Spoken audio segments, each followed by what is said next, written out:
Hi, Ms. Khan. Welcome to my end of semester one project. And my project's a flashcard app. So first I'm just going to run the code and show you what the GUI looks like stylistically. Then I'll run through all of my different, all my classes. So immediately when you open the app, you first see the instructions panel, which pops up, and you can pause and read this if you want. And then there are two button panels. One's up here, one's down here. Obviously, you can see this edit card, sort by difficulty, sort by unit. These are two sorts. And then we have manage sets and add card. And then here we just have the instructions, previous, next, whatever. It's self-explanatory. I think what I did was I wanted to make it as easy to understand as possible. So a lot of the things are very obvious, and a lot of things they're not obvious or explained in the instructions panel, which you can access by clicking here, obviously. So clicking here, but this is just a default set that I created, and everyone sees this when they first start. So click here to get started. So click to flip this card, add cards to the default set, or create a new set. This is obviously instructions for new people who are using it. So really, and I want to get into it. I would go to manage sets, and I created a new set for this video walkthrough, and I named it example. And this is from previous. So yeah, okay. So now we're at set one. So I'll come back to this. I just want to run through my code really quickly first. Okay, so my project has 5 main classes. This is the first class, and this is the main class. So I think it's the most important one. So this is all the stylistic elements that we need for the GUI. There are a bunch of imports here. I'll get into that in the documentation. Yeah, this is the constructor for the whole project.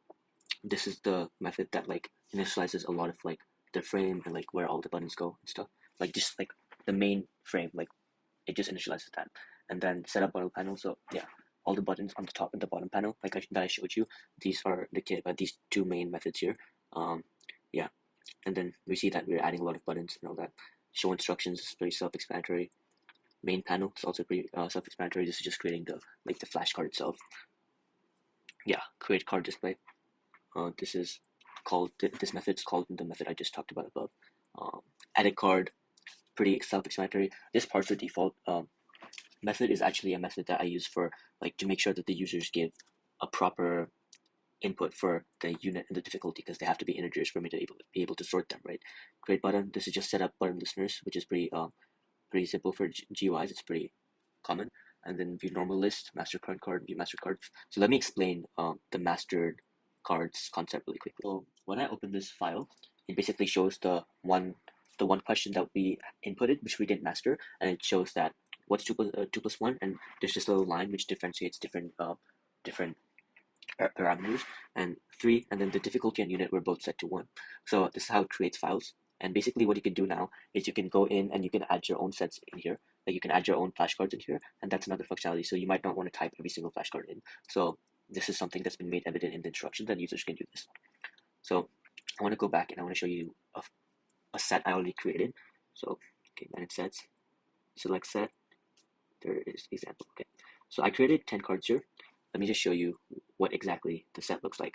Example.txt. So card 1, answer 1, card 2, answer 2, that's card number and answer number. And then it's decreasing order difficulty. So card 1 is difficulty 10, and card 10 is difficulty 1. And then there's just randomized units, right? So I want to show you what the sort by difficulty looks like. So answer 1 is basically, this is now just the natural order of my list, right? If I do sort by difficulty, it'll show me the one that's the least difficult to the card that's the most difficult. So card 10 obviously now is set to the most difficult, as you can see here.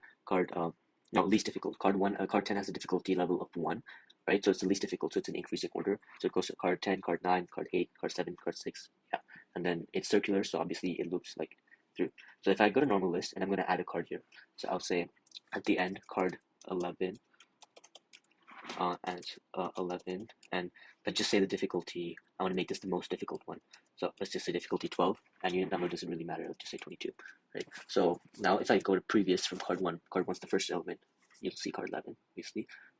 But now if I sort by difficulty, you'll see card 10, card 9, card 8, card 7, 6, 5, 4, 3, 2, 1, and then 11, because 11 is the most difficult, right? Right now, and then it'll loop back to card 10, right?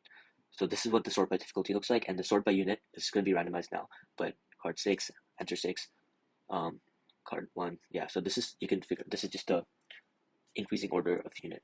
I randomizedly put it, yeah. Hi, okay, so I created this file called APCS, and this is what the file says at the moment. So it says what's polymorphism in object-oriented programming, and explain inheritance, all that, right? So if I go and I select set as APCS, right, I'm going to close this file so you can see it's the exact same questions, same order, everything. Right, so I'm going to go ahead and close this file, and I'm basically I'm going to just like master the first two elements of this list. So master what's polymorphism and inheritance, right? So now I can view these two items in my view mastered list class, and basically you see these two items, and if I click, I can see the answer, right? And if I view normal list, I can view the list, but those two mastered cards wouldn't be in the list anymore. So if I go ahead and if I close this um, window, and if I go in and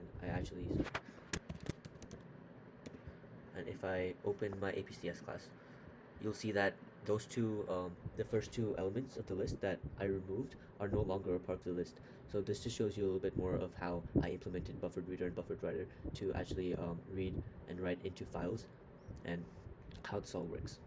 Okay, getting into a little bit more of exceptions handling and like how I made sure that there's very few errors in this code, is that so for example, if I create a set called naman, yeah, so I already created a set before, and it says that this name already exists. So if I create a set called ATDS, it created the set, right? And if I create another set called ATDS, it created it. That's because it's a slightly different case. But if I create this, it'll say error, right? So that works. And if I try to edit card here, there's no card selected to edit, so it won't let me edit it. And yeah, there are lots of things like that. For example, if I go to manage sets, select set APCS, for example, and if I edit this card, okay, and if I try to enter difficulty as like an integer, let's say coding is awesome, coding is awesome, right? It won't give me an error, it won't stop the code, but if I go in, if I close this right now, and if I go into my apcs.txt file, and the encapsulation question, yeah, it shows you that it's still the same, like, it did not change it. So there are some, like, exceptions and error handling capabilities of my code, and I spent a lot of time trying to make that robust. Similarly, if you go here, like, if there's something in the set list.txt file, which is like a list of all the sets, right? And if I just put something in here, let's say new set, right? And if I run my code, it'll show me an error, but it'll still run, and then it'll actually create that file in my directory for me. So if I close this, and if you go in, if you go in here to our linked list project directory, you can actually see that it created a new text file for me, which is like completely empty. So there are lots of like small things like that I tried to incorporate. Yeah, so I just wanted to show that. I hope they enjoyed my project, and I think that's all the time I have today.